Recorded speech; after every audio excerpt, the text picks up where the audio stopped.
안녕하세요. 오늘 귀한 시간 내주셔서 감사드립니다. 먼저 헌법 연구자로서 교수님의 헌법에 대한 관점 내지 접근법이 궁금합니다. 또한 헌법을 연구하시는 과정에서 기억에 남는 연구나 보람을 느끼신 연구가 있으시면 말씀해 주시면 감사하겠습니다. 저는 헌법을 공부하면서 근본적으로는 국가의 역할과 기능이 과연 무엇이고 또 무엇이 되어야 할지, 그 다음 이러한 국가 공동체에서 개인의 자유가 설정할 수 있는 그 범위와 한계가 뭘지에 대해서 사실 고민이 많았습니다. 그 중에서도 결국 기본권과 관련하여 국가가 기본권에 대한 보장 의무가 과연 어디까지 미칠 수 있어야 되느냐, 그리고 또 경우에 따라서는 국가가 기본권을 보장한다는 이름으로 실질적으로는 기본권을 침해하는 결과가 나오지 않을까 하는 부분들에 좀 착안했습니다. 그래서 이제 구체적으로는 기본권 보장 의무에 관해서 기본권의 제3자적 효력이나 또 국가의 기본권 보호 의무에 있어서 주로 이러한 국가의 헌법적 의무는 사적 영역에서 이루어지는 영역이다 보니 기본적으로 사적 영역에서는 개인의 자유가 우선적으로 보장돼야 되는 영역인데, 국가가 공적 과제를 가지고 개입을 하거나 또 과도하게 보호하거나 하는 문제에 있어서 결국 개인의 사적 영역에서의 자유 보장과 국가의 공적 책임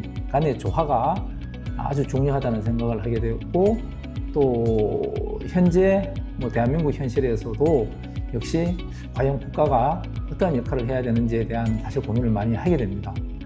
저도 헌법을 공부를 하면서 약간의 아이러니한 건 제 스스로가 가끔씩은 무정부주의자가 되고 있구나 하는 생각을 가지게 됩니다.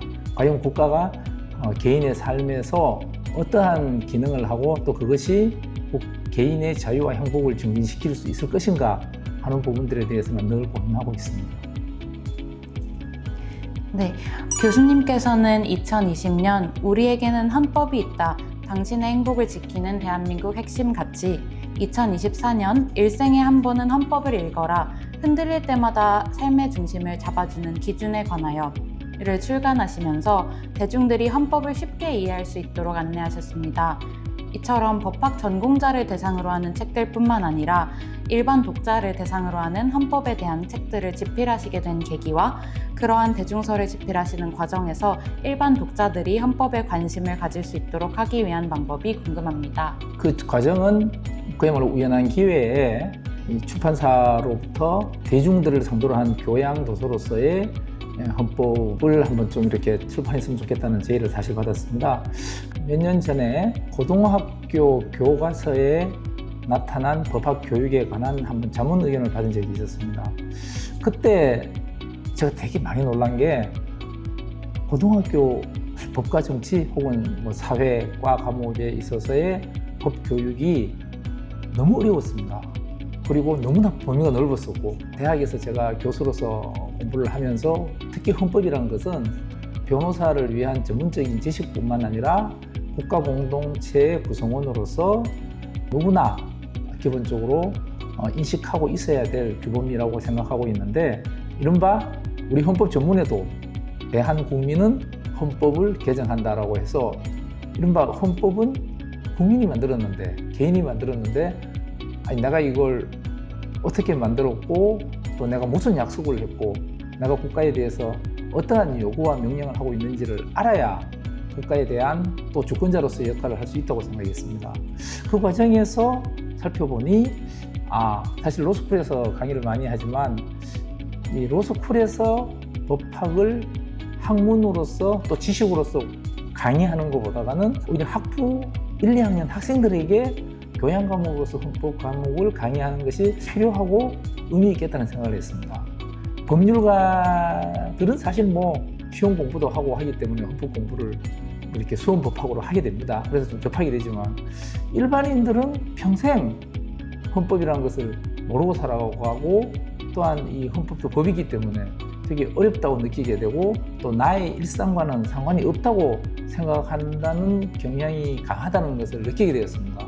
그래서 결국 제가 헌법 공부를 하면서 이른바 법률 지식인으로서 헌법학을 학문 쪽으로 학생들한테 강의하는 것도 중요하지만 결국 소박하게 일반 국민들이 주권자로서 자신의 권리의식과 또 책임의식을 제대로 기르는 것이 우리 대한민국의 국가공동체의 미래를 위해서 매우 중요하다 생각을 해서 좀 자신 없었지만 결국 그 제의에 이제 응하게 되었습니다. 그리고 결국 이 책을 쓰면서 사실 저 자신들을 다시 한번 돌아보는 계기도 되었습니다. 그러면서 그동안에 제 스스로도 일상생활에서 적용되는 헌법이 아니라 책상 위에서 혹은 또 수험의 대상으로서의 헌법 교육에 치중했구나라는 반성도 하게 되고 그러면서 결국 헌법이라는 것은 내가 발을 딛고 있는 현실에서 구체적으로 나의 생활과 생각을 규율하고 또한 만들어가는 그런 소중한 규범으로서 헌법이 필요하다고 생각을 하게 되어서 이른바 이제 대중을 상대로 한 교양 도서도 쓰게 되고 또 가끔씩은 일반인들을 상대로 한 특강에도 참여하고 있습니다. 그 과정에서 이른바 헌법이 일반인들에게 어렵게 다가가지 않도록 일상의 언어를 통해서 또 구체적인 사례를 통해서 함께 고민하는 것이 정말 소중하구나 하는 것을 깨달을 수 있었습니다. 네, 교수님께서는 교수로 재직하시는 동안 헌법 외에도 통일법 관련 다수의 저서와 논문을 집필하였습니다. 헌법 연구자로서 통일법이라는 주제에 관심을 갖게 되신 계기와 헌법과 통일법의 관계가 궁금합니다. 또한 통일법 연구에서 중점을 두신 부분이 있다면 무엇인지도 여쭙고 싶습니다. 예, 결국 사람이 늘 살아가면서 어떤 일을 하느냐는 것은 약간 우연 또 구조 혹은 관계 속에서 형성된다고 생각합니다. 저는 과거에 검사로 재직하는 동안에 법무부에서 근무한 적이 있었습니다. 그런데 그 법무부의 전담 업무가 남북관계를 규율하는 지금은 이름이 통일법무과로 바뀌었는데 그 과에서 사실 3년 동안 근무한 적이 있었습니다. 그때가 이제 2004년부터 2006년, 7년까지니까 되게 남북관계가 활발하고 이른바 매달 남북회담을 개최했었습니다. 그리고 지금은 좀 잊혀졌습니다만 개성공단이라든가 또 금강산 관광사업이라든가 해서 남북관계에서 발생하는 다양한 법적 쟁점을 어떻게 해결할 것인가가 아주 중요한 쟁점이었습니다. 그때 이제 이른바 검사로서 실무를 담당하게 되면서 법치라는 큰 틀 안에서 남북관계가 규율되는 것이 안정적이고 또 미래지향적이기도 하고 남북관계를 발전시키고 종국에는 통일을 달성하는 지름길 있는 일이 될 수 있겠구나라고 느끼게 되었고 구체적인 문제를 해결하는 과정에서 점점 이제 독일의 사례라든가를 공부하게 되면서 이제 통일법 분야를 좀 같이 전공하게 되었습니다. 많은 분들이 아시겠습니다만 헌법의 제1조가 기본적으로 주권에 대해서 규정하고 있고 제2조가 국민에 대해서 규정하고 있고 제3조가 영토에 대해서 규정하고 있습니다. 이것이 이른바 아직까지는 유효하다고 생각되는 국가를 구성하는 3대 요소입니다. 그런데 우리 대한민국 헌법의 제4조가 통일입니다.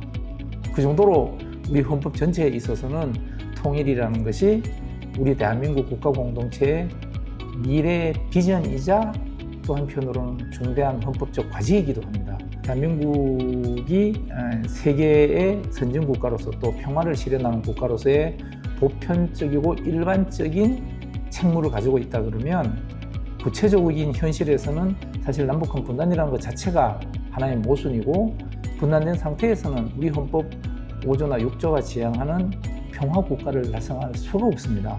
따라서 결국 통일이라는 것은 우리 대한민국이 가지고 있는 특수한 헌법적 과제라고 생각을 해서 결국 우리 헌법 체계가 가지고 있는 대한민국의 미래상을 실현하는 과정에서 필히 남북통일이라는 헌법적 과제를 거치지 않고는 달성할 수 없는 그러한 한계를 가지고 있다고 생각했습니다.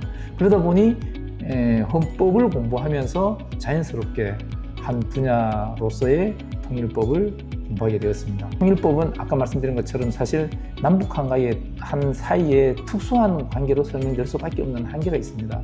그러다 보니 결국 어떤 국가나 또는 정치 이념과 밀접한 관련을 가질 수밖에 없습니다.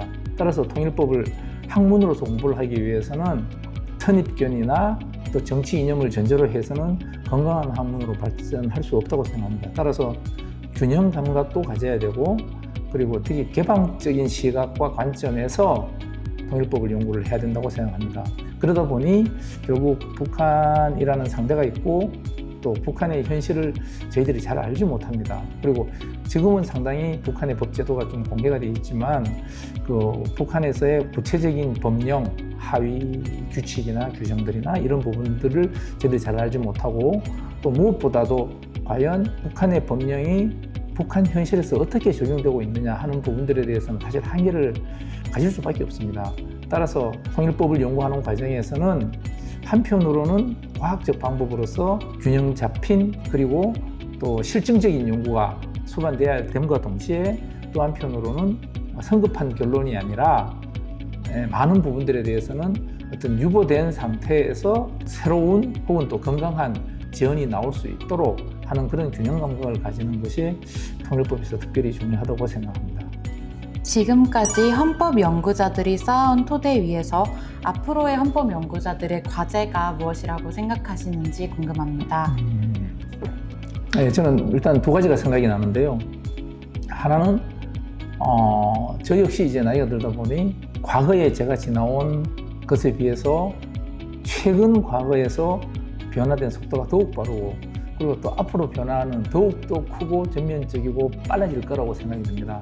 따라서 이 법학 자체가 보수적인 성격이 강하고, 또한 헌법은 더더욱이 쉽게 개정되지 않는 문제다 보니 새로운 변화된 환경과 조건에 적절성 있게 적용할 수 있는 헌법 해석, 그리고 또 헌법 이론적인 연구가 꾸준히 뒷받침되어야 한다고 생각합니다. 물론 그것이 최종적으로는 어떤 헌법 개정이라든가 또한 헌법을 고치한 법률을 통해서 드러나게 되겠지만, 이러한 부분들은 법률적인 차원에서의 연구뿐만 아니라 헌법적 관점에서 새로운 기본권의 발생이라든가 또한 기본권 제한의 한계라든가 또한 정보 기술의 변화라든가 이러한 변화된 조건에서 실질적으로 개인의 자유와 행복이 얼마나 더 증진시킬 수 있을 것이며, 또한 그러한 기본권이 침해되지 않을 수 있는 제도적 장치는 무엇일까 하는 부분들에 대한 헌법적 고민이 필요하다는 생각이 하나가 들고요.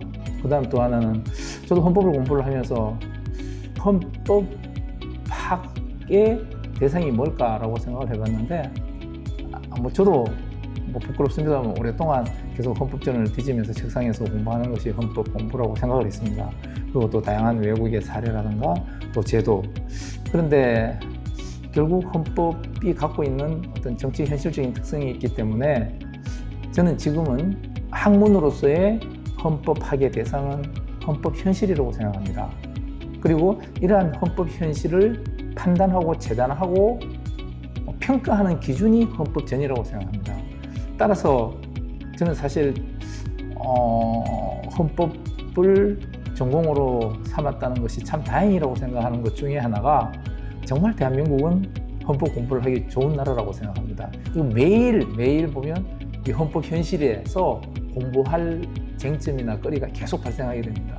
그러다 보니 헌법이 어떤 이른바 책상 위에서 혹은 또 공론에 머무는 이론적인 학문이 아니라 구체적인 현실에서 늘 우리가 마주해야 되는 그러한 헌법 현실을 어떻게 평가하고 또 어떻게 건강하게 만들어야 될 것인가를 계속 고민하게 하기 때문에, 우리가 지금 아주 오랫동안은 또 이 외국의 헌법학을 수입 혹은 개수해서 또 참고를 해서 공부를 해왔지만, 이제 앞으로는 우리 대한민국 현실이라는 구체적인 학문 대상을 규범적으로 좀 정립할 수 있는 이러한 과제도 앞으로는 필요하다고 생각합니다.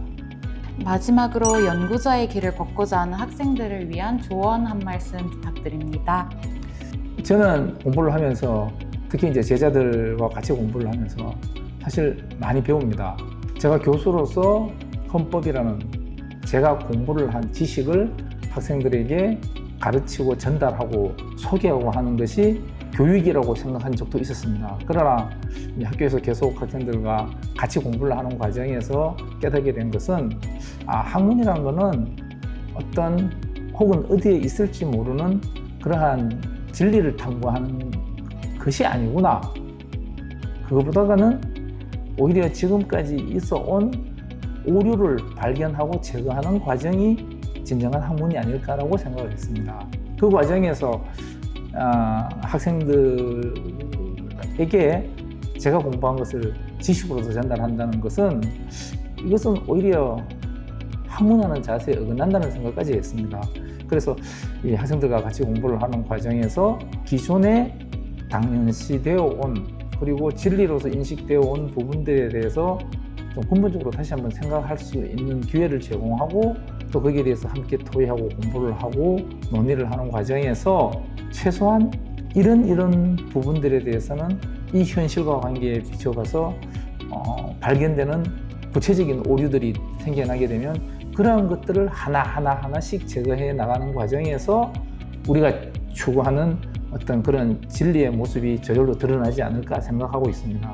사실 학생들이 제가 공부하면서 범해온 그러한 오류들을 하나둘씩 발견해서 고쳐나가면서 훨씬 저보다가 뛰어나고 훌륭한 그런 학문적인 성취를 거뒀으면 좋겠다 하는 게 제 바람입니다.